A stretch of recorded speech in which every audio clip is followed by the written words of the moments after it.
Gentlemen, let's broaden our minds. Lawrence?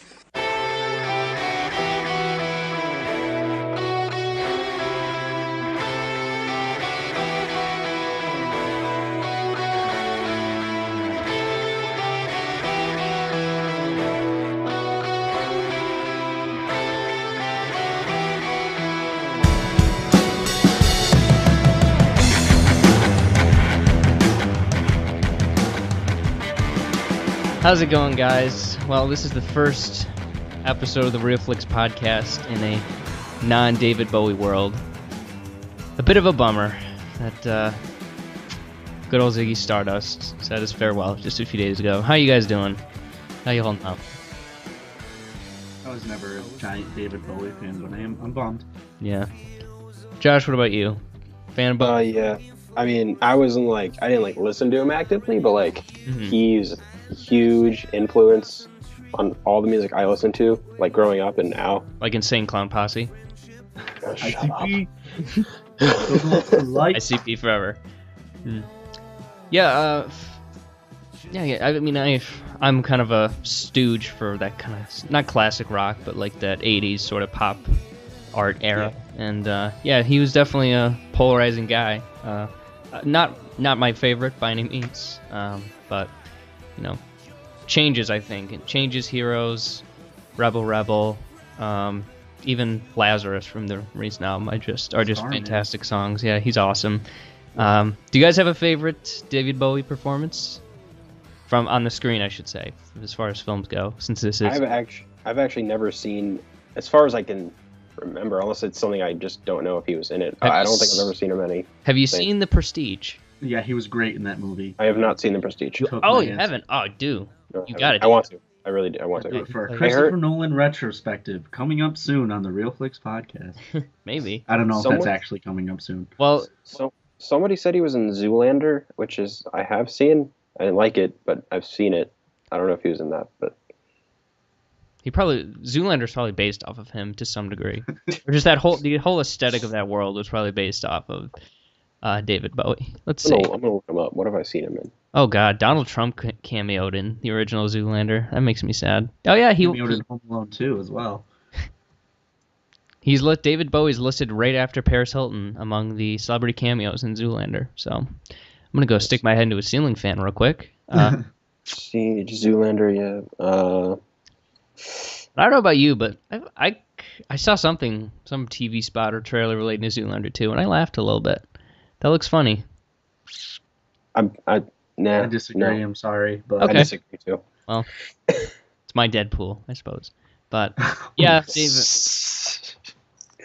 If anybody is ever gonna call it quits, and to do it in the way that David Bowie did, I just think is absolutely brilliant. Releases an album as kind of his farewell, just a couple days before he passed away. I just think was just so indicative and a great reflection on his life. It's such a David Bowie thing to do, you know? Yeah. I wish he acted more. That's my only regret. He was definitely even though I didn't listen to him that much, I can't say he was a legend. Oh yeah. When I even though when I learned about it, I was kind of to me it was similar to Robin Williams, because it's he's just that one of the people is you just don't expect to ever die. Yeah. It's just it's crazy. That's me and Mick Jagger, Keith Richards. I'm just what? These guys, they're always going to be around. What are you talking about? To be fair, they're overdue. Yeah. Those other guys weren't. Yeah, Keith is the shadow of death follows him wherever he goes. It's pretty cool. You can, in some pictures you can actually see it. If the Final Destination, that whole concept, if that were real, he would. I'd be really careful if I was him. He has cheated death more times than he could probably count. But yeah, I definitely have been getting the desire to watch The Prestige again. But yeah, his performance as Tesla was just freaking great. Oh, so good. Tesla with Andy Serkis playing his assistant. How great is that? So that whole movie is great. I know any other director, and that's one of probably the best thing they've ever done. But with Nolan, it's just oh, yeah, that's pretty good. That's fair. That's just stand with him. Cool. So let's get a little bit more uplifting and let's talk a little bit about what's going on in the new movie business this week. Josh, you take it away. All right. I guess I'll start with the smaller things first before we get to the big stuff. Mm-hmm.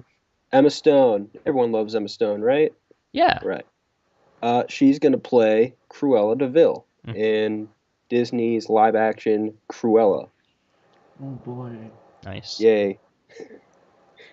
I hope it's a I don't Cruella know de Vil origin story. Well, Cinderella and what is it? Maleficent made like $1 jillion. So that's Yeah. a pretty slam dunk. I Scepter. didn't see Maleficent, but I really liked Cinderella. Nice. So I'm gonna put. Is that gonna be like on your headstone? Josh, I really like Cinderella.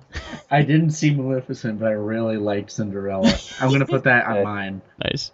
Yeah, if it brings Lily James to my grave when I'm dead, then that makes me happy. Do you know Maleficent made $758 million? Did it really? Yeah, on a $150 million budget. Oh my god. That's insane.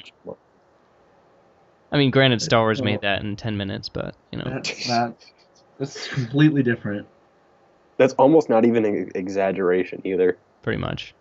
It's just oh my gosh. And then the recent Cinderella, Josh's favorite movie, cost $95 million to make, grossed $542.7 million. So seriously, if you haven't, I don't know if you guys have seen it. It's really good. Like anyone should check it out if you're interested. Yeah, it's written by one of the guys who wrote Rogue One too. Yeah. Isn't that cool? I think. Hold on. Keeping it in the Disney family. Yeah, he's writing Rogue One, but he also he directed the Twilight Saga: New Moon. So. Which was the worst of them. Yeah. Which is the one where I stopped watching. So. Got one pro and one con. We'll see where Rogue One lands. Yeah, Josh, are we just gonna keep seeing these live-action Disney remakes? There's a bunch of them. I mean, there's Aladdin, Genie, Mulan. Are we really getting Genie? Yeah. Ooh. That's kind of cool. What else is there? There's a couple. Beauty and the Beast with Emma Watson. That's gonna be great. Oh, that sounds really great.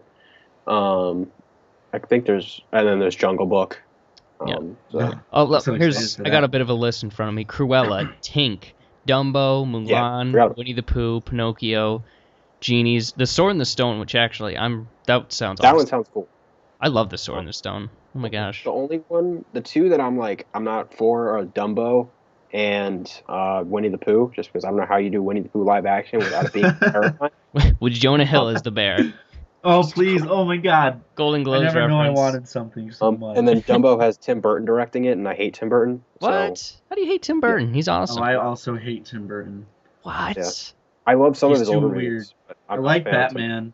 Oh I love Batman and Beetlejuice and all this. I like nobody hates Nightmare Alice Before Christmas. And nobody hates Alice in Wonderland more than me, but I love Tim Burton.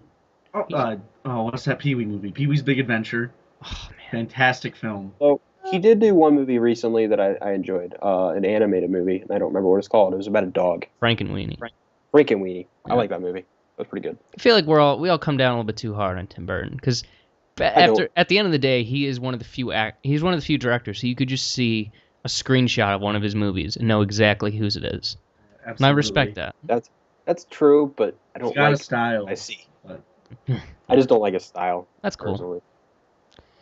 Cool. All right. So next up. What were we talking about? Yeah. We were talking about Cruella. Oh yeah, that's right. Do we even have thoughts on that? Are we interested at all? It's gonna happen. I don't want to see it. But... It's gonna happen. It's gonna happen. I don't know. She's cool. I like Emma Stone. So. Okay, and then next up, I don't even know if this is actually happening or if it'll ever. Gambit. It's been trying to happen for like a year and a half now. What release date does that have? It's supposed to come out. It was supposed to come out in October. That's not happening. I can tell you right now, it's going to get a release date change within a couple days, probably. Yeah. Does that sound like a push back to like July or something like that? Honestly, I think they'll put it out like next spring. Okay. Oh, okay, so a little earlier. It's probably a smaller movie. Yeah, so it's got Channing Tatum. The director, Doug Liman, I'm really excited doing it. Because he did Edge of Tomorrow. and what else did he do? He did the first Bourne movie. Mm-hmm. So Yeah, he's pretty awesome. I'm curious. I like Gambit a lot. Some people are like he doesn't need his own movie, and I don't really know why, but whatever. Yeah, that's supposed to start filming in March now. Nice. We'll see if that actually happens, because I was supposed to start filming like last year. So, all right. Any other thoughts? Nope. All right. And then, all right. Okay, one other thing. I don't know if you guys are interested. The Jennifer Lawrence and Javier Bardem will be starring together in Darren Aronofsky's next movie. I don't know about you guys, but I hated Noah, so. I didn't see it. But they are saying that this is a thriller, so. Yeah. It's a couple whose relationship. Yeah. It's about a couple whose relationship is tested when uninvited guests arrive at their home, disrupting their tranquil existence. Boy. Who are... What do you think J-Law and Bardem will be the Lawrence couple? Lawrence is going to play one half of the relationship, and Bardem is going to play one half of the uninvited guests. Interesting. That's interesting. Yeah. I'm waiting for Aronofsky to make an actual, like, a movie instead of his usual stuff, because I just find that they're just kind of stale. Oh, really? Yeah, I've never been the biggest fan of his. Have you seen I really Requiem like for a Dream? I did, and I wanted to cry when I saw it. But Exactly. Black Swan was cool. Like I said, Noah was crap. I hated that. The Wrestler was fine, but it's just he's kind of... I don't know. I don't enjoy any of his movies, and I really want to, because he obviously is talented as heck, so... I'm still bummed that he didn't do Wolverine. So that was going to happen, but it didn't. Sad. I liked Black Swan, and The Wrestler. And I'm not they didn't blow me away. Although there was parts of Black Swan where I was like, this is some of the coolest, most interesting stuff I've ever seen. It was so just the imagery. But I'm interested. I like him. Jennifer Lawrence, I don't care what people on the internet say. I'm a fan. And then Javier Bardem, just keep being awesome. Yeah, he is pretty cool. All right, and now we got some big stuff. Han Solo. Actually, let's save that till the end, I think. Okay. Yeah. What do you want to go first? Let's talk about Narnia. Narnia? Okay. Sure. What holds Narnia? Yeah. Oh, I remember that. Lazy Sunday too. But yeah, what's going on with Narnia, Josh? All right, so I'll read the quote because I'm not even 100% sure. So according to, I don't know who it's for, someone who's involved with the movie. I don't know who it is. It might be a producer, or writer, or something. They said, we're hoping to be able to make the movie very shortly. We're very excited about it. And by the movie, they mean the next installment, which is going to be based on the book The Silver Chair, which is the 6th book in the series.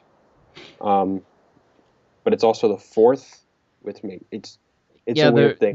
Their releases and how chronologically it's actually the second to last chronologically, which is a really smart idea. And then it was the 4th in publication. So because they released them out of order, which is so dumb. But it's the 50s. So I read them when I was younger. My favorite is The Magician's Nephew, which is the first chronologically. I think I don't really know which order I read them in, but that's the first one I read. And I'm pretty sure that's chronological. But anyway, that's one they're making, and they said it's going to be a brand new franchise, all original characters, different directors, an entire new team that this is coming from. Why not? Okay, so why not just let this go and start over? Start with The Magician's Nephew at somewhere like Amazon or HBO, something like that. I don't even think they should do that. I just say keep going from what they were doing. It's just getting so just clumsy. I don't know. It's just, and the first one was released in 2005, and they've had a couple more that have done okay. And it's just weird. Because they were. I think I'm gonna double check. but I think the movies were being done in order of the way the books were published, as opposed to chronological. Because the first one, double check, because you had the Lion, Witch, and the Wardrobe. Great movie, by the way. Yeah, I love the first two, and then Prince Caspian, and then Dawn Treader, which was not great. Let me see. I just feel like with the way that fantasy, especially with like something like Game of Thrones is being done and as popular as it is, I don't know why they wouldn't just shelve it and try something else. Because this could be a really, really cool story if you get it right, but they just have been dragging their feet for so long. So I don't know. Yeah, When did the last one come out? they were doing it in the order of release. Yeah. Which is Witch in the Wardrobe, Prince Caspian, Dawn Treader. So the next one they should do is The Horse and His Boy. But instead they're skipping over and doing number 5, which would be The Silver Chair. But I hated The Horse and His Boy, so I don't really care. But still, I don't know why I just don't know why they're really rebooting it, because what's the point? Because in this, if they're doing it this way, if they would just continue with, I mean, I would just rather than pick up from where they left off. Because last one was what, 5 years ago, 6 years ago, 5. Yeah. So, and I didn't love the third one, but I mean, I think it's still pick up from where they were. Because I don't know. I don't just keep going. Don't reboot it. Just keep going. It's like it'd be like if they like waited 3 years and then rebooted Star Wars instead of making movies. It's like, why? Yeah. The first film came out in 2005 and made $745 million. In 2005 money, that's huge. The next one came out in 2008, that's Caspian, cost $225 million, which is crazy, and grossed $419, so not as great. And then The Dawn Treader came out in 2010, cost $155 million, made $415, so that's not bad, but yeah.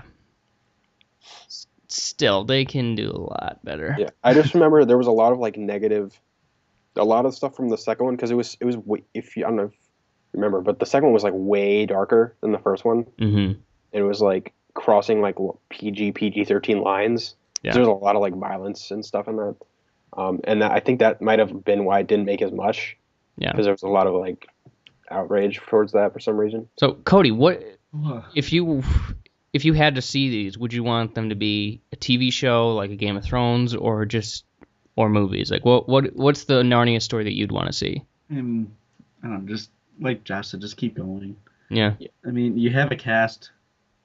Why not use them? It would be cool as a TV show. There's a lot of content in there, so it could go on for a while. Yeah. But I don't know. I don't feel very strongly about Narnia. I'll watch it. Because like when you look at the first one, it's like it's such a like it feels like something you should watch on a big screen, not week by week on a TV.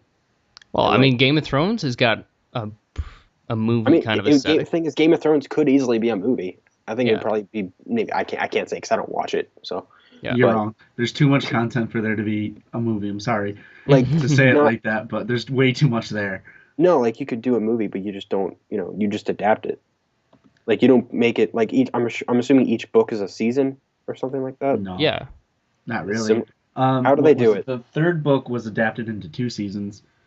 That's because a lot of the stuff happened simultaneously in the book. It's confusing, but it's great. I wouldn't have it any other way. I wouldn't know because I don't read. You should. Those are Audible. Those are great books. Audible. I will. Maybe I will read them, or I'll just watch it. I don't know. I don't really. It's worth doing both. I don't know. We'll see. But yeah, I'm for Narnia. I mean, it is a different thing than Game of Thrones because the books are way smaller. They're way shorter. They're way like more streamlined, story by story. Mm-hmm. Whereas Game of Thrones, I'm just assuming because I've like looked at the book and they're like each one is like Harry Potter, Order of the Phoenix, like thick. Mm-hmm. They're like something a million, like hundreds of pages long. So I don't know, but I just feel like Narnia is like better suited for movies. I don't know. That's the way I'd do it. Okay, cool.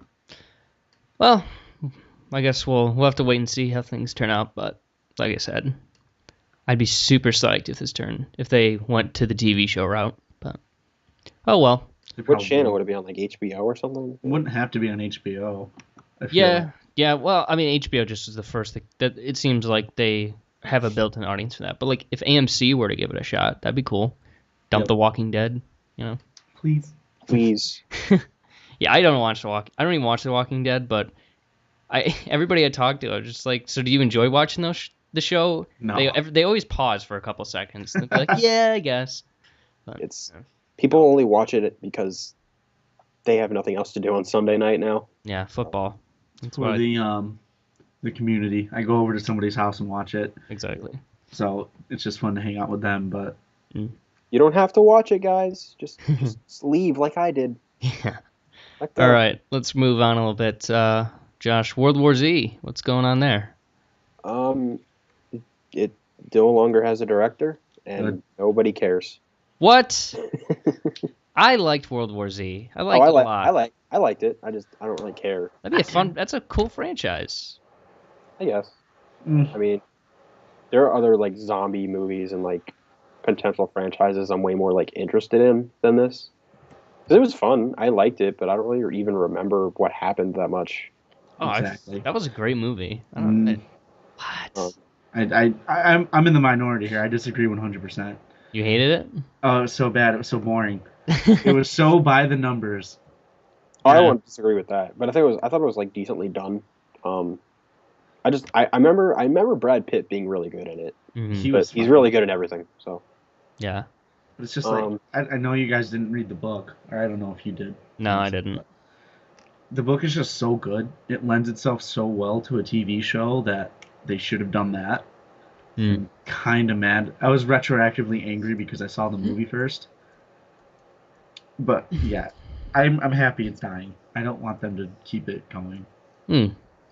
Well, I had a great time with the first World War Z, and I wouldn't mind at all going back into that world, I guess. So I don't know if I think it's set. Does it have a release date? Yeah, June 2017. Yeah, they could still make it. Yeah, I mean they could still push it back too, but yeah, I'm sure Brad's itching to go though. But that probably gave him a lot of money. So. Oh yeah, he. Not that he needs it, but true. True. I don't know. I mean, I'd watch a second one, but I'm not like, if it never happens, I'll probably won't notice. Yeah, I mean it has no impact on my life. Yeah, I would definitely.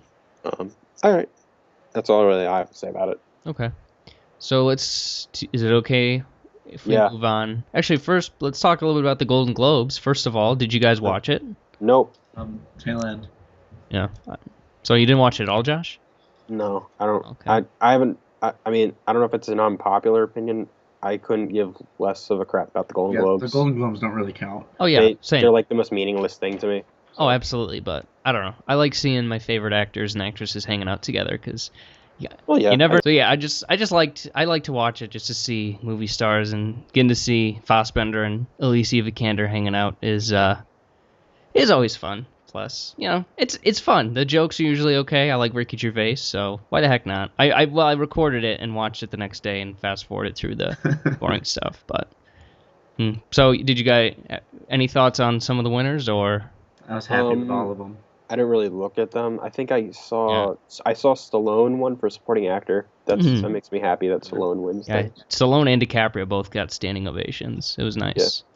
Yeah. But I saw DiCaprio's speech. That was really cool. Yeah, he's the best. But The Revenant beat Spotlight for Best Picture for Drama. So that's another thing I don't like about the Golden Globes. It's the dumbest thing ever. They separate the categories into drama or comedy/musical. Yeah. That is the dumbest thing I've ever heard. Yeah, you're probably right. Like, didn't The Martian... Was The Martian for comedy? That's what I... Yeah, comedy. It's not a comedy. It's the stupidest thing. Okay, I saw people talking about this on the Twitter, and I just want to throw my 2 cents in, but I don't see how The Martian isn't a comedy.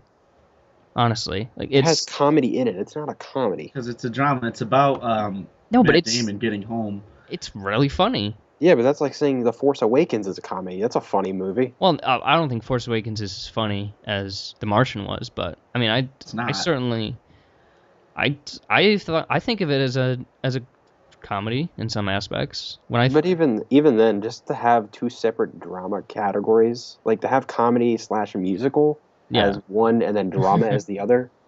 Yeah, like, that's kind of strange. And just it's Best Picture.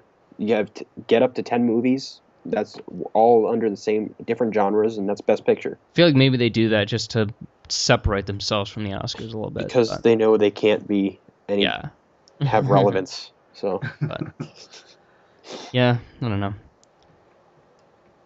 The last time I watched was when U2 was there. So no. When was that? That was 2013.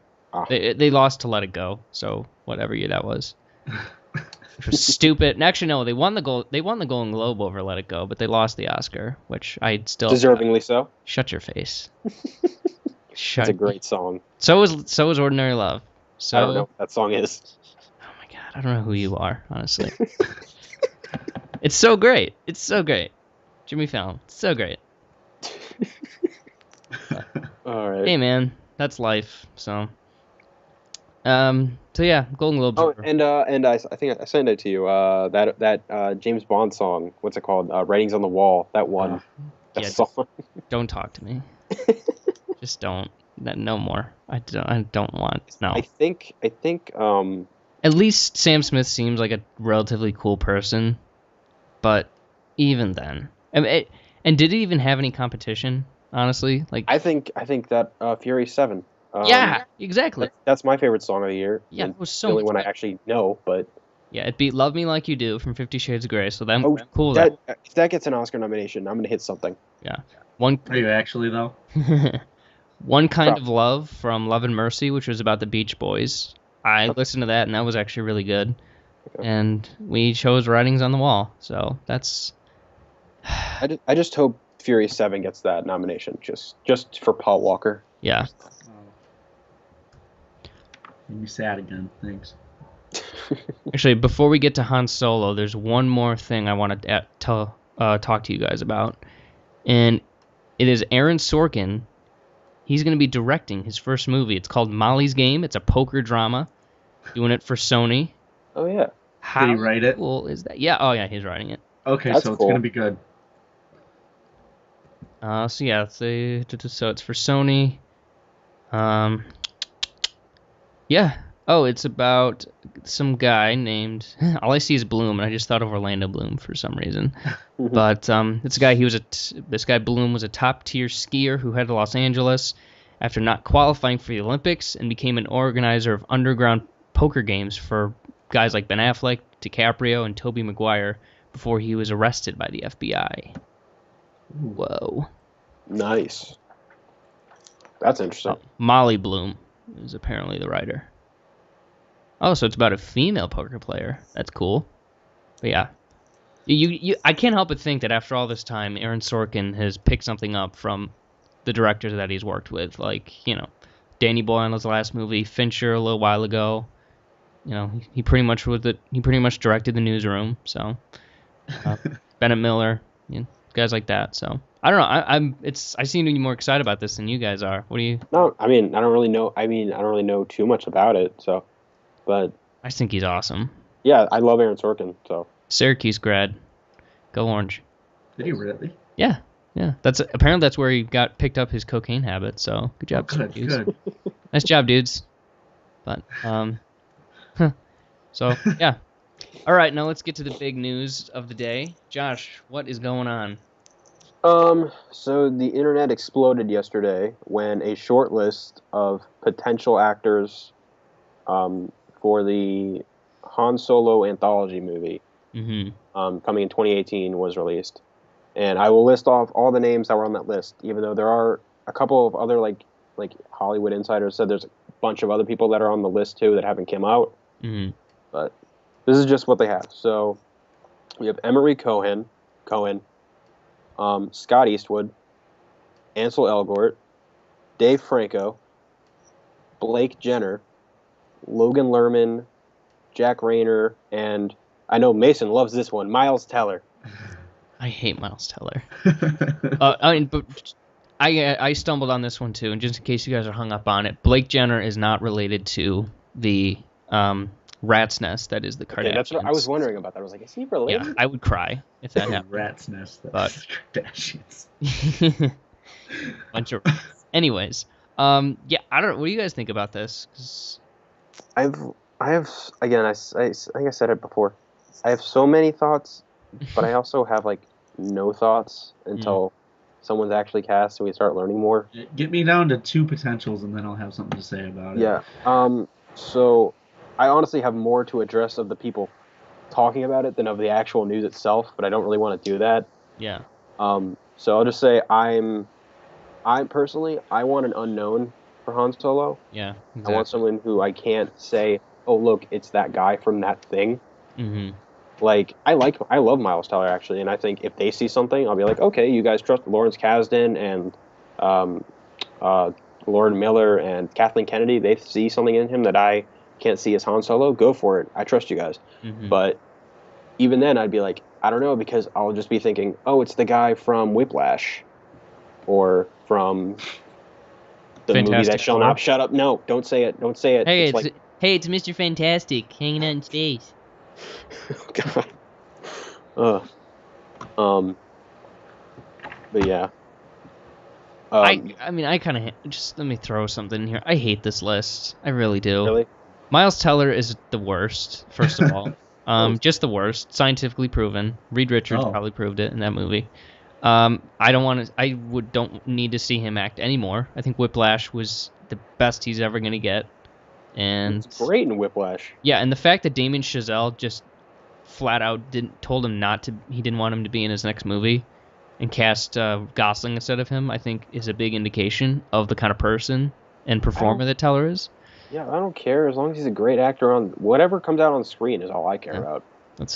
Ansel Elgort, also not a fan.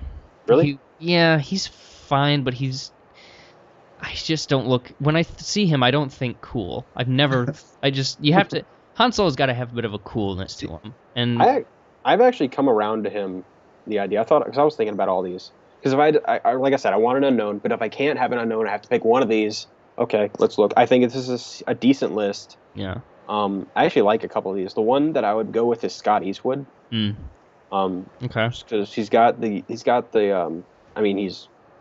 freaking Clint Eastwood's kid. Like. Yeah, he's got good genes. Yeah. He has Han Solo. Like he's the one I could probably say I can see most as Han Solo. Yeah, I think so too. But the best actor on the list is between Logan Lerman and Miles Teller.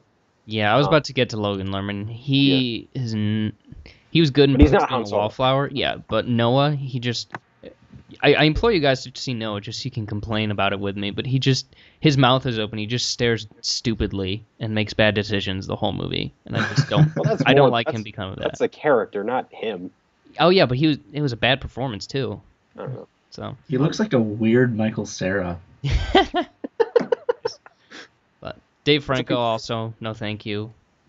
Jack Rayner, I don't even know who this guy is. He was in Transformers 4. Okay, well, I guess he was the boyfriend, and he annoyed me, and I don't want him anywhere near anything ever again. He looks like a prepubescent Chris Pratt. That's weird. He looks like the person between fat Chris Pratt and rips Chris Pratt. He looks like that middle area that nobody wants to be. But yeah, I don't know. I don't like any of these names personally. What about Cody? Do you have any thoughts on this list? Or I don't really have an opinion about it. I think if you were to make the decision, who's at the top of your list for Han Solo? Off of that list, or just anybody? In the world? Just anybody. Yeah. Me. I want to play Han Solo. No, that would suck. That'd be so bad. Oh boy. I'm just gonna stick to this list because I can't think of anybody right now. Mm-hmm. I kind of like Dave Franco for it. Yeah. Just because he's funny. Yeah, someone kind of. I was originally when I saw Dave Franco on the list, I was like, "What?" I was like, "That doesn't seem right." He's a pretty good actor, though. He's good. But it's like I was like Han Solo, like the kid from Neighbors and 21 Jump Street. Like, what? But then, so I was watching a video, and someone was talking about this news, and they brought up Dave Franco, and they talked about it. They like kind of pitched it in a way. I was like, huh, maybe. What argument is there possibly to have Dave Franco as I don't Han know. Solo? He has charisma. Yeah, but he's Dave Franco. That's my best. That's my only argument. He's Dave Franco. That's why I say I don't want it. That's why I say I wanted to know, because then I'd be like, well, it's Dave Franco. If you want to talk about James Franco, then we can talk, because that would be They're okay the with same person. He's just younger. pretty much. But I've kind of been pitching him two guys. I've always been, behind, I guess, for some of these big roles. One of them is Wes Bentley, who is probably a little bit too old For Han Solo? Yeah. Pitching. Well, I thought Wes Bentley should have played Batman too, but yeah, Wes Bentley, and I also really like Matt Bomer. Ooh, that's You guys not know? bad. Yeah. I know who that Heard is. of him. I don't think I Give him know. a quick Google search, because I think he's got. There's I've always thought there's something to him that I really He's think. almost 40 years old. Yeah, I know. Both That's. of these guys were in the newest season of American Horror Story. Yeah, I don't watch that show, but You shouldn't. It's awful. yeah, okay, I won't. There's But There's yeah, this- those are two guys who I've been. And they look exactly the same. They're the same person. I think they've got that little it factor, I guess. But I don't know. What's I mean, that one is Seneca Crane. true? Josh, what are you saying? have you guys heard of Anthony and Gruber? Yes. Tons of people have been like petitioning him and stuff. It's like Mm-hmm. he's one of those. This is the type of thing that I was like, I'm worried about people are gonna, because I don't want to go on about just people complaining, because I could do that all day. But this is one of the problems you're gonna have looking at casting for Han Solo. Mm-hmm. No matter who you get, people are going to complain until the movie comes out. Actually, Josh, can I stop you right there, because I just found Han Solo. I'm putting it in the group text. Just look at it. Just his picture. This is a picture of me. No. Oh, not Garrett Hedlund. Come on, look at him. He looks like I've freaking seen- Harrison Ford. Yeah, but he's too old. No, he's not. He's 31. Too old. He's 31. No, he's not You need too someone- old. You need someone who's in their early 20s. He's 31. You think early 20s? No, because it's 10 years before New Hope. Yeah, but you can. I mean, the fact of the matter is, men always look a little bit younger than they actually are. So I feel like you could get away with that. Just make sure he's clean shaven and he's a baby. We got this. Scott Eastwood's older too, but He's in his 30s. Sam Claflin would also be a cool pick. I'd like Sam Claflin. Yeah. He'd be cool. Oh, looking at this guy's movie list, I like him. Yeah. He's good.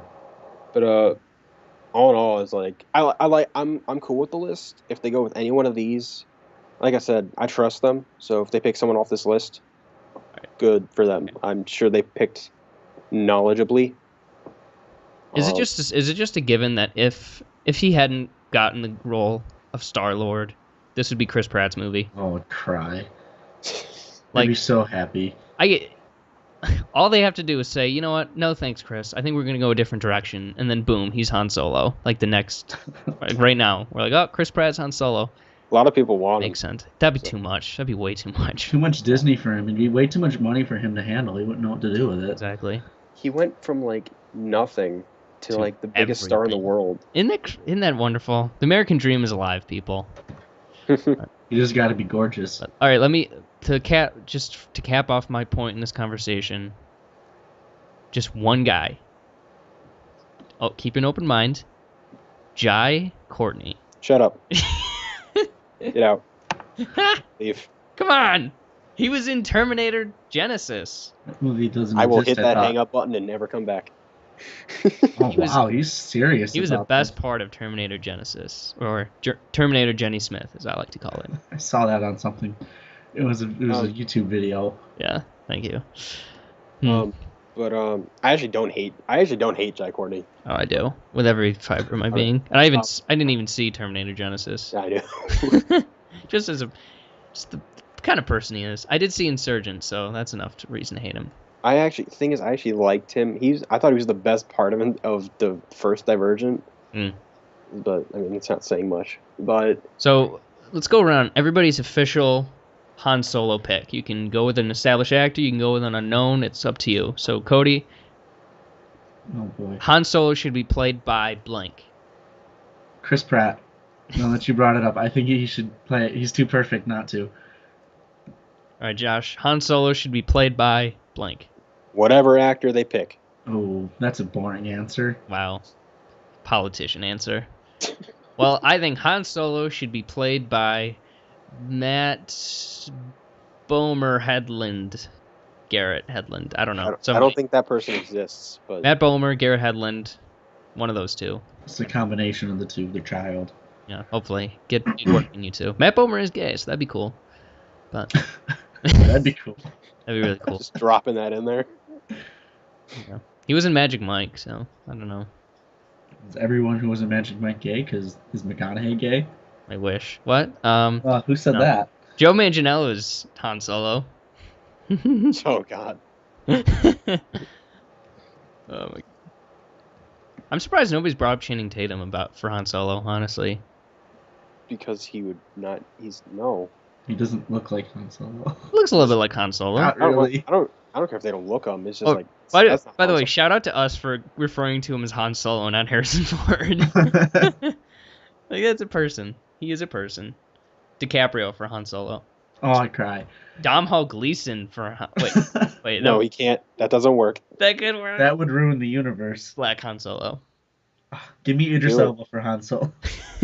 Michael B. Jordan. If Do Idris it. Elba doesn't get involved in Star Wars in some capacity, I'm gonna be upset. He needs to play old Mace Windu's kid somehow.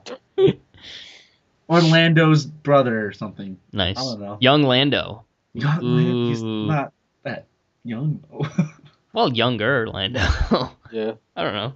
Just spitballing here. We're just spitballing. We should just write a movie.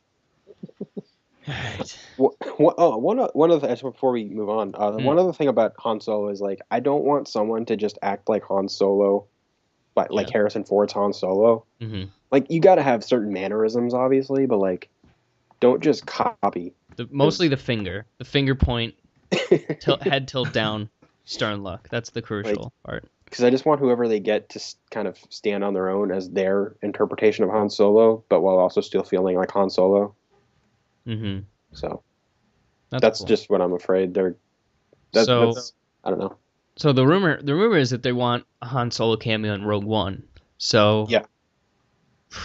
When do you think? What's your guesstimation on when the thing's going to be actually announced or he's going to be cast? He'll be cast within the next few months. I'm guessing probably pretty soon. The Rogue One thing, I don't buy at all. Oh, I totally do. Oh, really? I feel like that's totally going to happen. I don't know. It makes too much sense. That'd be a great way to introduce the world to that guy as Han Solo. Because everybody's going to see the movie. It's just, I feel like, because they've already been shooting for like 4 or 5 months. They're almost done. Mm-hmm. So they would have had him cast by now. But how easy is it to put something that's together? that's the smaller issue, because that can always be, they can always, cast and then do some reshoots in a couple months. So that's fine. Mm-hmm. The other thing is the timeline doesn't line up, because Rogue One takes place like I think 4 or 5 years before A New Hope. And I thought wasn't the movie about them getting the Death Star plans?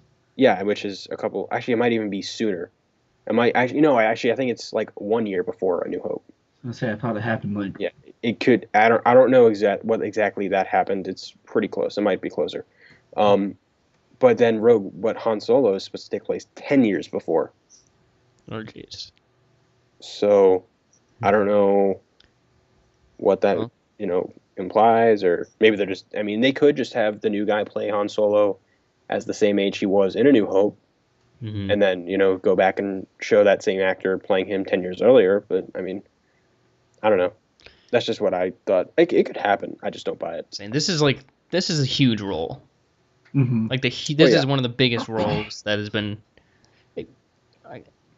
bandied about. That's not like something like for the lead in Star Wars. Like this is probably, to me, I think this is probably bigger overall than the role of Batman. Really? Now, I think now it is. Yeah. Well, now it is, yeah, because Batman's In the context of which it was cast, I think this is a bigger get than Batman. because Especially after Han Solo is now Jesus, apparently, to world. I've heard a lot of people say like Han Solo like is Harrison Ford. Like you can't recast him. Just they're not. You're changing it up a little bit. Yeah, it's like people said that about Batman, but he's been played by like what 6, 7 actors now. Exactly. It's just we haven't seen him played by anyone else. That's the only difference. So. What if all like way back when Michael Douglas got the role of Han Solo? That'd be really cool. That'd be quite a movie. That'd be so awesome. I love him. Anyways, yeah. So any last thoughts on Han Solo, you guys? As you say, it's gonna happen. Yeah, I'm excited. I'm really excited for this. Oh, I am Gordon too. Miller on board. Han Solo. He's the best. He's one of the best characters. Probably the best Star Wars character. I'm just excited because it means we get more Chewie. So. Young Chewbacca. Why aren't we talking about young Chewbacca? Because Shaquille O'Neal is already in the bag to play that role. Thank God. Hey, Han. More Chewie and Han is good for everybody. Ah, classic. Open some Shaq Fu. Wookie Fu. Jay Farrow as Shaq. Jay Farrow as Shaq and Chewbacca. That'd be cool. That'd be good stuff. That'd be awesome. I love it. Oh man. All right, guys. What do you say? Let's talk about the Revenant, shall we? Let's do it. All I had was my boy, and he took him from me. You understand? He's afraid. He knows how far I came to find him.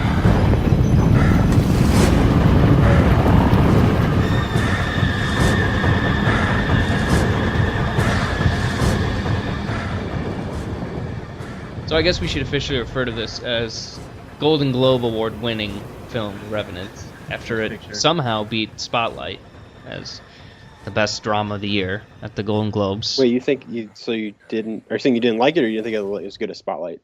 Oh, both. Well, Okay. no, I liked it, but I don't think it was as good as Spotlight. No way. Okay.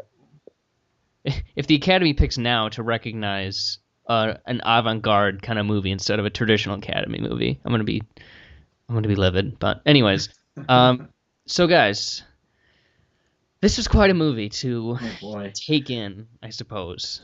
Definitely. Not a fun experience, I should probably say, but it was enlightening. I'd say that, but yeah, I don't know about you guys. I saw this 3, 4 to 5 days ago, something like that, last Thursday or Friday, whenever that is.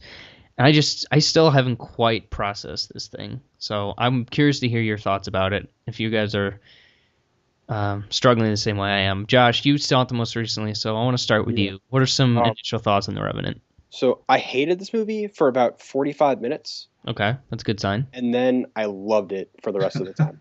The first 45, the middle 45? The first 45. Oh, really? Yeah. Oh, that was my favorite part. Okay. Oh, really? Okay. But I'll get to that later. But overall, I think this is a really, really great movie. I think it's just really well done. Mm-hmm. Looks beautiful. Mm-hmm. Some of the best shooting I've seen. Just some of like the best like shots, like in just standalone shots that I've seen in a really long time. Mm-hmm. Leonardo DiCaprio. Do I need to say he was awesome? Yeah, he was awesome. Well, you did say that he won't win the Oscar, so no, I'm not he sure won't, if you deserve because that. he's not going to win the Oscar. How could you say that? You're so wrong. Because he's not going to win the Oscar. I said it when Wolf of Wall Street, and I'm saying it now, and I'm probably going to be right again. I kind of hope he does, though. I don't know. He's humble too. Yeah, he took his dad to the Golden Globes, man. And I'm happy I hope he takes him to the Oscars too. All right, keep going. But yeah, I thought the cast was great. Tom Hardy was great, even though I couldn't understand what he was saying a couple times. Yeah, that's his thing now, isn't it? Just in general. He mumbles. None of you are gonna understand me. But I'm gonna be great. Mm-hmm.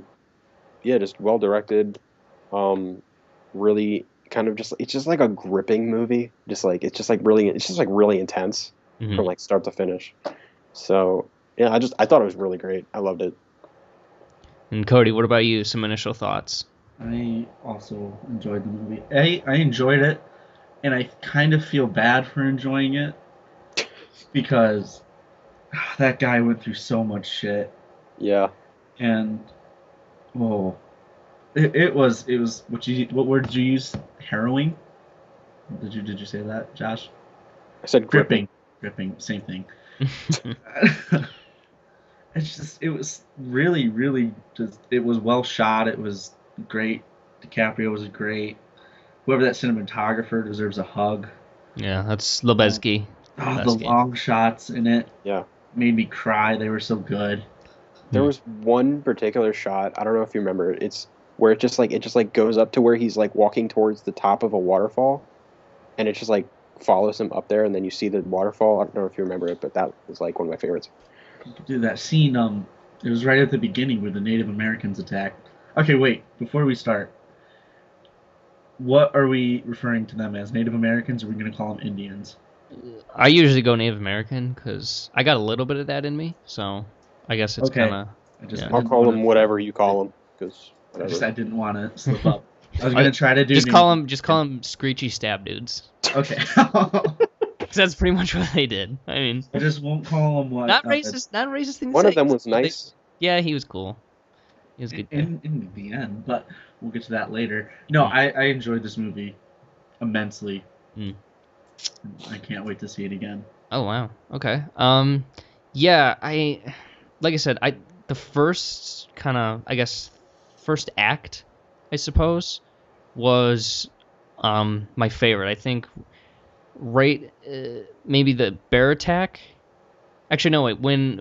Because spoiler, even though it's not really a spoiler if you've seen anything about the movie, I think the time leading up to when DiCaprio was left for dead, I think was just fantastic. I think that was some excellent filmmaking, but this is an Alejandro Gonzalez Inarritu film, so he does kind of pat himself on the back too much. Like, just look at how beautiful this is. Like, just some of the... It worked up over there. Yeah, he gets into his own way, and I really wanted to like this movie because that first 45 minutes I was thinking like, oh man, this is probably going to be a 4.5 to 4 movie, because as much as I hated Birdman, it seems like this movie actually has a plot and a purpose. And then that middle act, I just think it just slowed down. Not enough interesting things happened, and again, it's a movie that you could cut 20 minutes out and they wouldn't be really missing anything. And that's just not. I don't want to see, like, Star Wars did this great. They stayed the exact right amount. Their pacing was fine.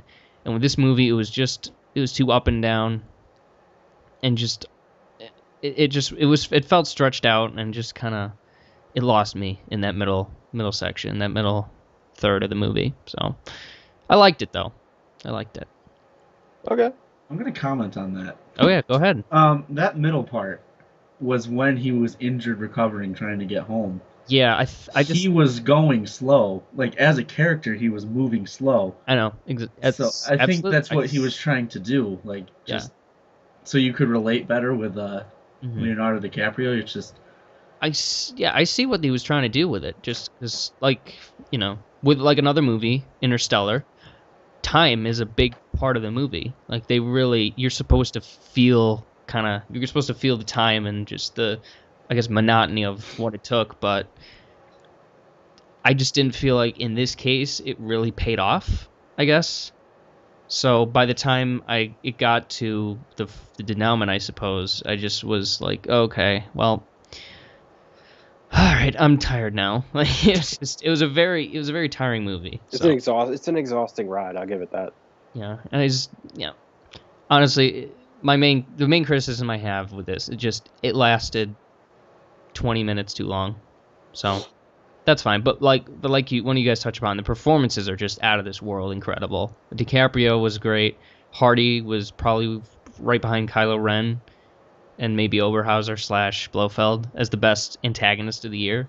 Loved him. He was awesome. Domhnall Gleeson, I need to see him act in everything now. He's so good. Yeah, he's great. And shout out to Will Poulter, because this guy, yes. how easily could he have been overshadowed in this movie? He's awesome. He could have been just tossed aside, and instead he rose to the occasion.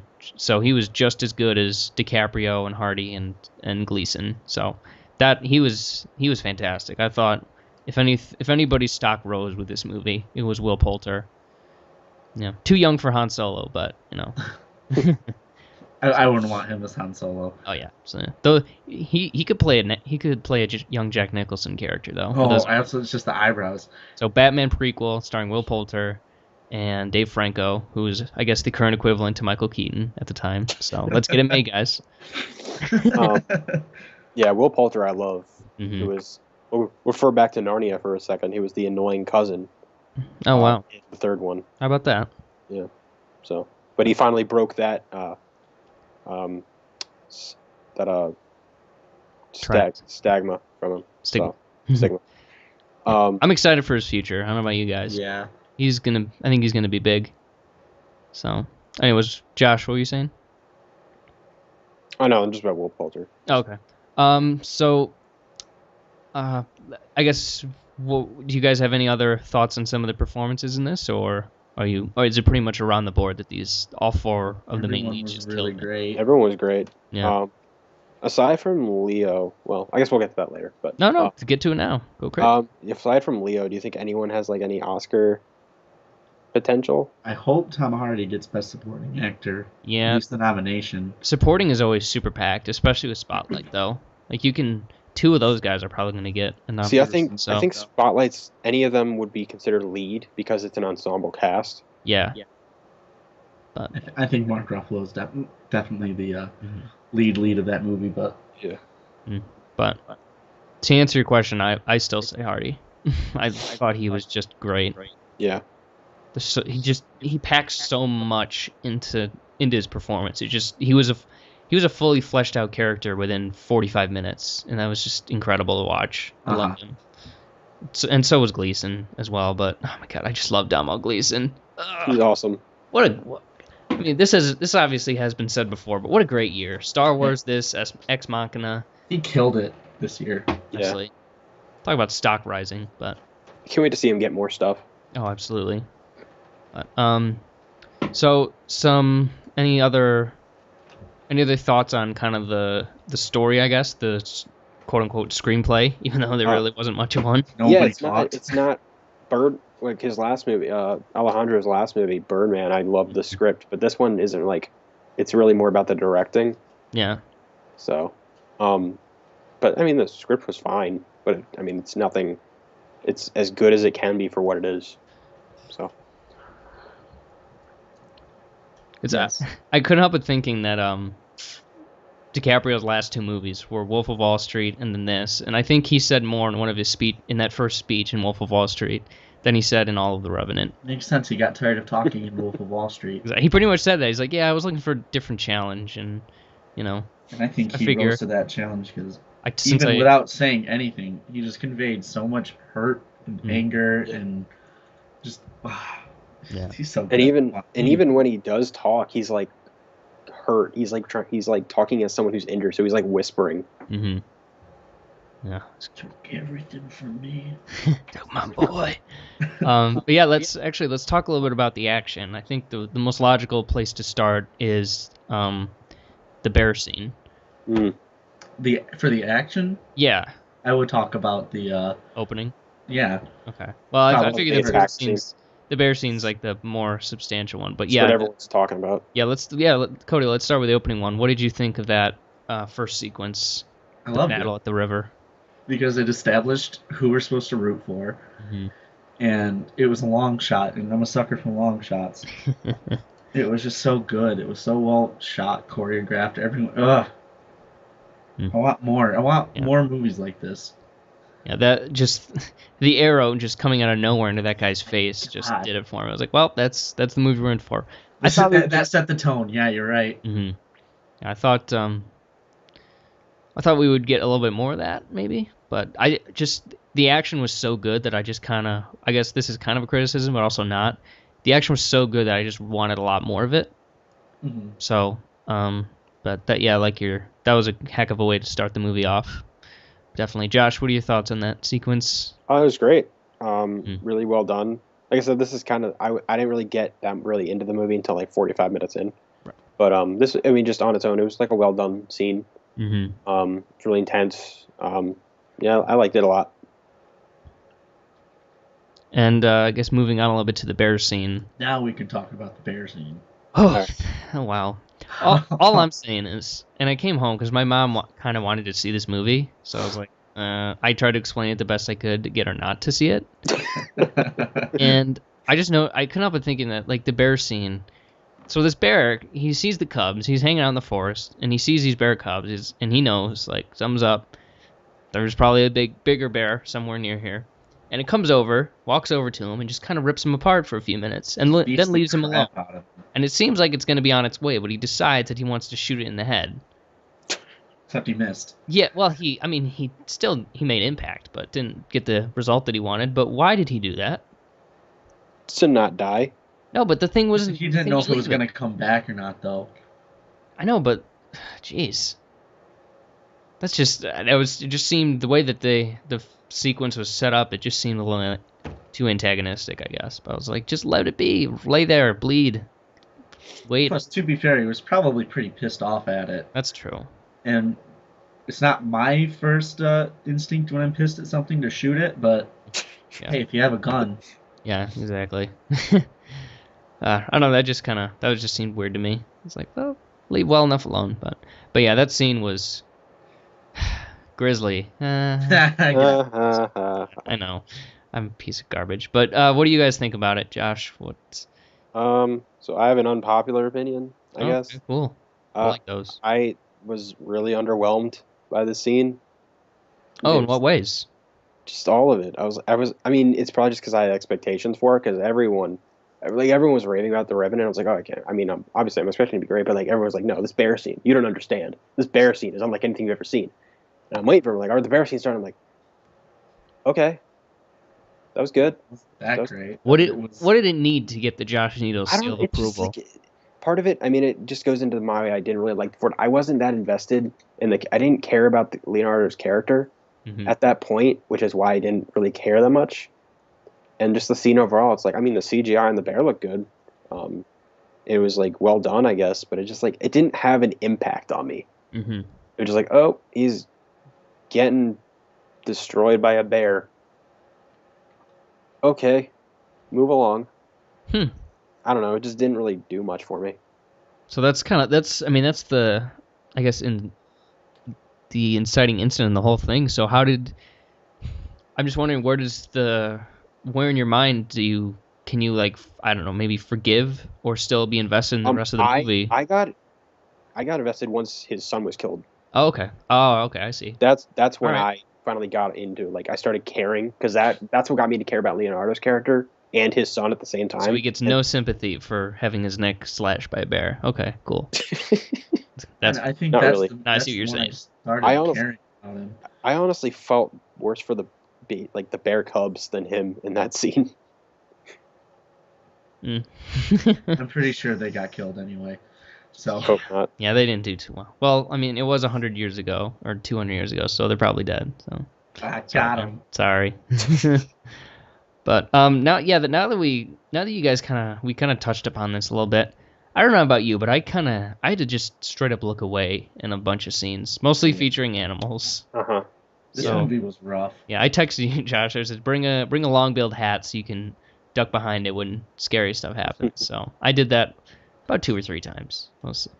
It really makes the opening scene of the first sequence of episode 5, Star Wars: The Empire Strikes Back. It makes a lot more real, a lot more impactful. Yeah. Oh my god, that was rough to watch. Yeah. It's Inaratu does not like horses. Oh god, really horses got wrecked in this movie. The opening sequence, one just got... Guy just shoots him in the head. That's crazy. I don't know. He didn't want the Native Americans to have it. That's crazy. Oh, I thought he was just I thought he gotten shot with an arrow out of his mind or something. No, I think he was just like minimizing what they could use. Just take it and kill it. Well, he was gonna die. He was shot with an arrow, I think. Yeah, that's true.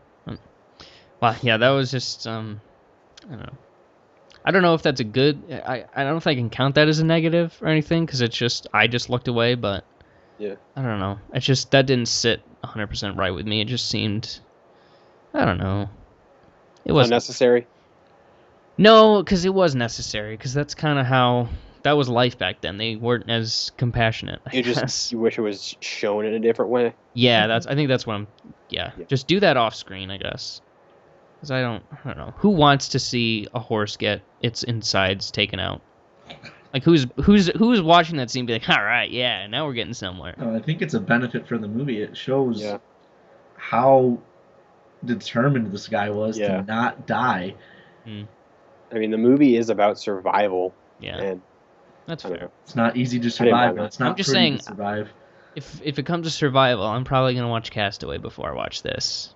So Those movies are really different. I though. count this in the list of great movies that I will never watch again. Like that's it's like Mad Max or what else does Josh like? Minions. Say you don't even like Mad Max. What are you talking about?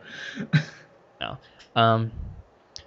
But yeah, let's dig in a little bit more. Josh, what are some of the other positives that we haven't talked about that you took away from this? The music I really liked. The musical score I thought was great. Even though it wasn't like anything complex or anything, it was just the way it was used more than the actual music. Because it just like it's just like those two notes that are like really long and like powerful. Yeah. They just came in and really kind of pushed it. The end. This is what I was like. Everyone was like going on about how great the bear fight was. I was like that was fine. The action scene for me that was best is the fight between him and Tom Hardy at the end. Oh my god. That was So incredible. good. That was phenomenal. Yeah, revenge is in God's hands. That's And I can tell you, Yeah, that line. scene is what drained all of, like, you know how I said I felt bad about watching this movie? That was the second I started feeling bad. As soon as Tom Hardy was like, yeah, dude, all you want to me, your son's not coming back. I was like, you, son of a bitch. Nice. Yeah, as soon as he said that, I was like, all right, do it. Just do it. Do whatever you're going to do. Yeah, that was. But just, we'll get into the actual end of the movie in just a second. But I want to hear from Cody about what'd you think of the I guess the visuals of the whole thing, some of the shot composition. Do you have? It looked obviously so real. Did you like that? Did you not like it? I loved everything about the camera work in this movie is amazing. All of the, as you've heard, the long shots I love. All of the, when he focuses on like a visual, like, I don't know, when he's walking across that field and you can see the mountain in the background, it's just, you can make a painting out of almost any of these scenes. Yeah. Yeah, that Twitter account, One Perfect Shot, is going to have a field day when this is on Blu-ray. It's going to be a Revenant month, probably. It was a very pretty movie at points, and then at other points it was a very please stop movie, which is not a negative for me, in my opinion. I think that it's a benefit to the movie. I couldn't help but think every now and again, because that shot that he did, it was like it was panning from one person to like what they're looking at, I guess. Do you remember those kind of shots? Like there's one with Tom Hardy, somebody was holding their gun and just panned from him all the way down the barrel of the gun to somebody else. That happened just a few too many times. So, but other than that, yeah, I think this was. I mean, they took advantage. I don't think a movie has taken advantage of its locations better than in the last however many years in The Revenant. They just, so strong. So strong. He's probably going to win the Oscar again for it. Oh, absolutely. Yeah. What did he win last year? Cinematography? Yeah. Oh, no, I'm talking about, I'm the cinematographer. Yeah. Lebowski, he's probably going to win for a third straight year. Jeez. What was the year before that? Gravity, if I remember correctly. Oh, really? All right. I think he won for that. But yeah. Whew. Pretty movie. So yeah, any other thoughts, you guys? Leonardo DiCaprio's he's stepping back into his typecast role of a guy haunted by his dead wife. Yeah. Did you notice that? Yeah.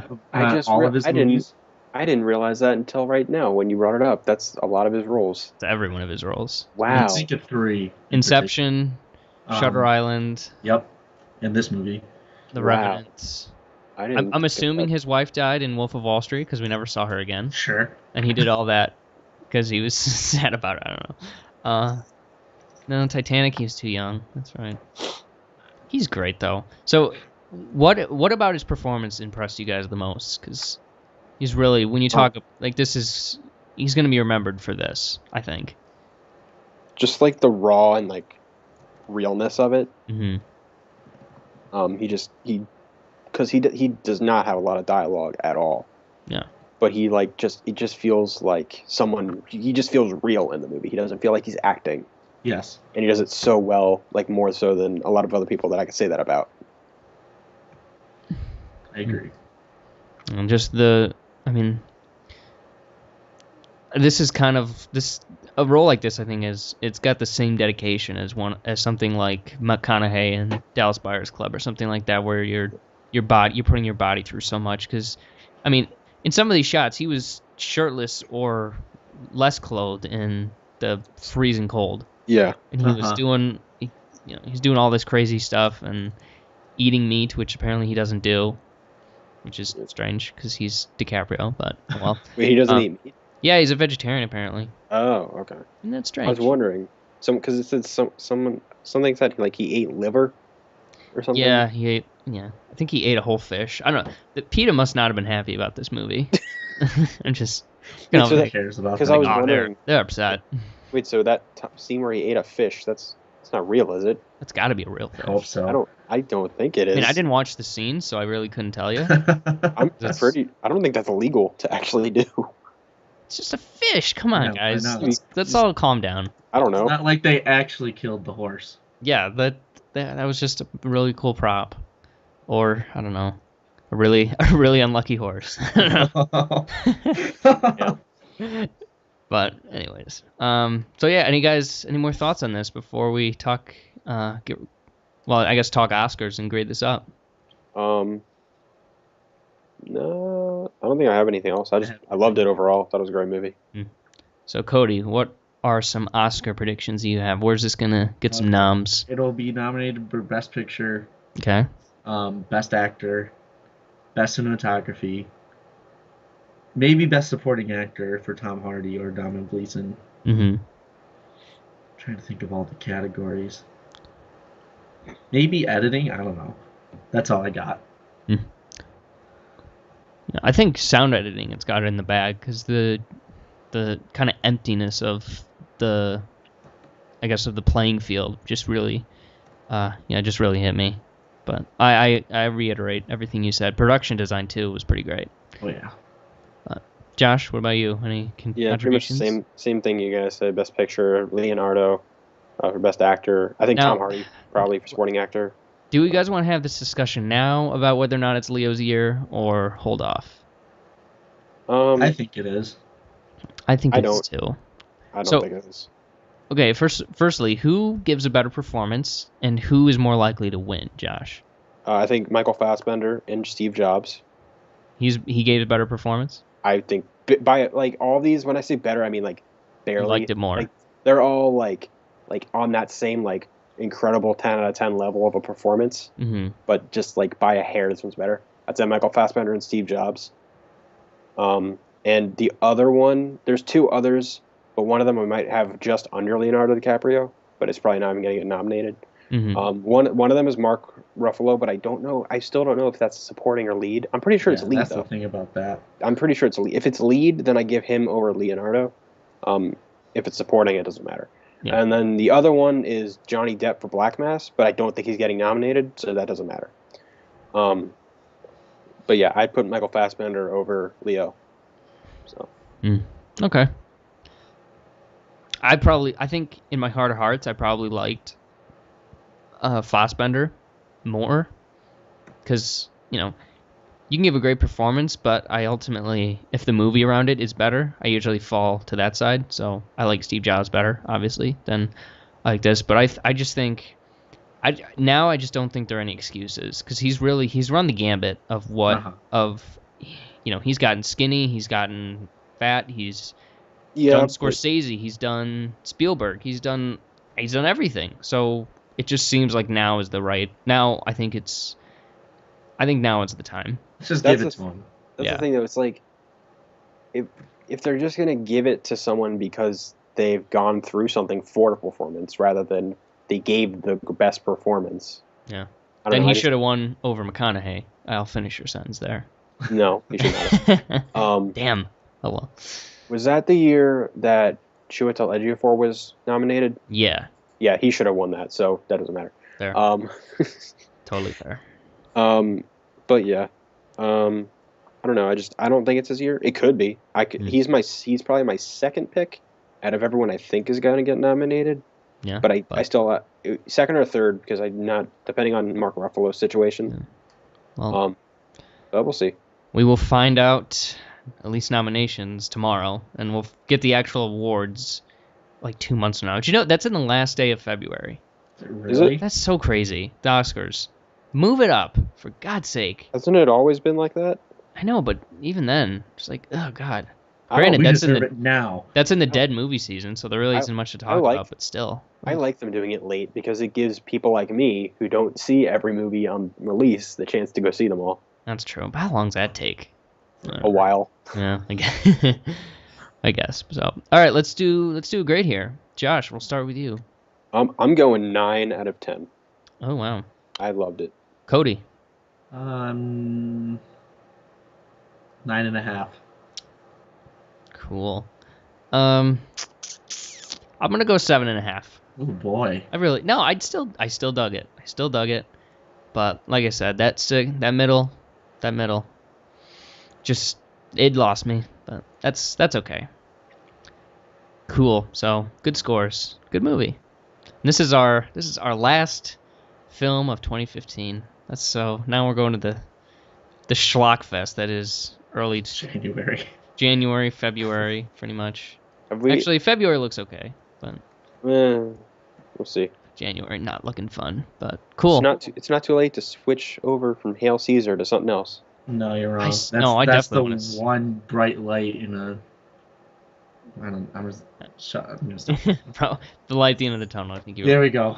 But I'm actually gonna go back and watch all the Coen Brothers movies, so I'm all caught up before this. So, I'm before Hail Caesar, I should say. So I'm excited. But all right, cool. So, what has everybody been watching, reading, and listening to this week? Cody, let's start with you. Good question. I've been rewatching 30 Rock Nice. since I finished The Office. I've been reading a book. Kind of. I'm going to start reading a book or listening to a book, wherever you want to. The rhetoric is the same. It's called Words of Radiance. It's part of an epic fantasy series called the Stormlight Archives. It's great. The first one was a phenomenal book. It's called what's the first one called? The Way of Kings. Hold on, I'm looking this up right now because that sounds awesome. Is that going to lend itself to a movie or a TV show? Do you think? Probably more of a TV show.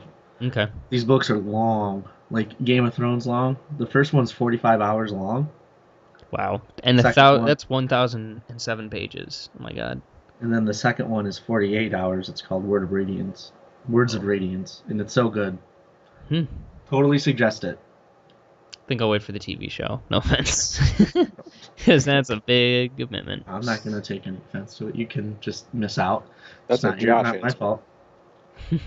Well, I mean, 1,000 pages. Yikes. That's a lot. But it's 1,000 really, really good pages. That's It's 1,000 pages too many. I'll think about it. Listen to it, Josh. Maybe I'll listen to it. He's got a series called Alcatraz. It's Alcatraz versus the Evil Librarians. Oh, it's Harry Potter, pretty much. That's cute. Are you talking about Brandon Sanderson? Yeah, it's the author. Oh, he's got a lot of really good books. There's one called Steelheart, which is basically, the show Heroes. Yeah. It's if the heroes were bad guys. Ooh. And I don't know if either of you read that Superman comic called Red Sun. No. Nope. You should. It's great. It's Superman lands in the Soviet Union instead of the United States. Oh, I've heard of it. And becomes basically the dictator. Yeah. It's basically that, but in book form. Better. It sounds similar to Injustice in a way. It's the same plot as Injustice, Is it? except Okay. Injustice isn't good. So What? the story, it's like a long episode of Justice League that's too long, and the gameplay is awful. Well, I don't like Hot fighting take. games, Hot take. All right. but I'm done. Cool. I just forgot mine, so Josh, you go. Okay. I actually saw a movie that I've been wanting to see for a while, but I finally got around to watching it. It's called The Final Girls. Have either of you heard of it? No. Nope. Okay, so I don't even know if is it an indie? I guess it's an indie movie, but it's like it played at, I want to say Sundance last year. It played at something last year, and it came out and no, yeah, it played at something, and I just saw it, and it's a kind of a horror comedy. It's kind of similar to Cabin in the Woods, but not. It's got like tries to do the same thing where it's like kind of like a homage / parody of like 80s slasher movies, but it's more comedy, like more like straightforward comedy with like horror, like a horror like filter. But I thought it was great. It's a lot of fun. I love actually had a lot more heart to it than I was expecting. It was a lot more like had like a heavier like character stuff, and I actually really liked it a lot. So if anyone likes horror movies like I do, definitely recommend it because horror is dying, and this is one of the few bright spots that I've seen in a while. So Now, Josh, I'm going to watch this movie, and you want to know why? why? Because the top billed cast member is Tessa Farmiga, Ooh. Yes, and she's I'm in yep. love with her. She's awesome Sister. in it. She's awesome in it. Wait, she's so good. way prettier than her sister. Just All look right. at her. Look at her face. It's so stupidly cute. You're up, Mason. I'm sorry. This is Misogynist Cast coming up. No, she's... We're not being misogynist. I am. Yeah. By the complimenting way, her. at people who are all like PC or whatever, how is calling somebody attractive not cool? I don't understand that. But yeah, she's pretty. Yeah. She's in an Untitled Warden Beatty project, which is cool because I thought he was dead. So. The movie also has Adam Devine. I don't know if you know who that is. Oh yeah, he's great. He's hilarious, and he's probably the best part of the movie, and he's amazing in it. So it's called The Final Girls, correct? yes. Cool. All right. As for myself, I think this is what I was going to talk about, but honestly, I don't remember. But I watched a movie the other night. It's a really good one. I've been in a bit of a politics state of mind, I suppose. So I watched a movie the other night called Frost Nixon. Have either of you guys seen that? I've heard of it, have not seen it. It is awesome. It's directed by Ron Howard. Yeah. It stars Martin Short. Martin Sheen. That's better. There's too many of those. Oh my god. Too many Martins. I always think of Martin Short as Martin Freeman, and it just throws me off because they're like the same person pretty much. And Frank Langella's in it. What's her name? Rebecca Hall is in it, and if you watch the movie, let me know because she is the most useless character ever. She plays this guy's girlfriend. She does literally nothing except order takeout. It's really funny. Like that's the only thing she actually does. She brings him a hamburger. It's so strange. But this movie was described as like Rocky for politics and like actors, and it's so I think you especially Josh would really like it, and Cody, you're a history major, so I'm sure you know something about it. But it's amazing. Langella kills it. It's just two guys battling with words, and and it's like about truth and image and legacy, all that kind of stuff. It's really fascinating. I think it's extremely well done and one of the best movies from that year. And I watched Lincoln the next night, so now what, I guess. Still love Lincoln, by the way. So You didn't fall asleep? no, that is a very exciting movie to me. I love it. Oh, really? Exciting is a strong word. It's very slow. Oh no, I think it's fast. Oh man, It's love fast? That movie was like 20 hours long. It's 2.5 hours. It's nothing. It breezed right by. I don't know. I must have missed the hate boat on that one because I think Lincoln's amazing. There wasn't any. Oh, I there's just no don't hate. like it. I like it. Yeah, I know. I just don't see where the slow comments come from because I find everything they did fascinating. And Lincoln is pretty much Frank Underwood with morals, so I mean, you can't get better than that. It's really, he manipulates people the same exact way that Frank Underwood did. It's so cool. But anyways, that's all I got. There we go. So All right. yeah, we have something special tomorrow. Josh, you want to let everybody know what's going on?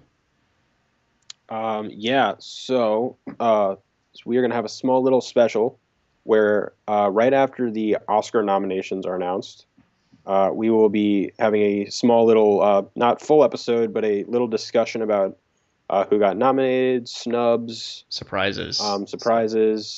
what are our predictions, what are our hopes, things of that nature. So that's what's going on for our little Oscar discussion. Yeah, should be exciting. Academy Awards, and then and then we're gonna need some prayer because the January is looking pretty grim. Pretty grim. Can we skip all the movies in January and just do other things? Oh. We'll talk about it. We'll talk about it. I'll send you guys a schedule. So Okay. decision will be made. But Okay. the next time that you're gonna hear from us, so next Wednesday, we're gonna be breaking down our top 10 favorites of the year. So that's gonna be really exciting. Can't wait for that. So yeah, until then, everybody, let's take care and with all that snow, I mean, geez, be safe out there. Yay. Bye. Stay So cool. I turn Good myself to face me.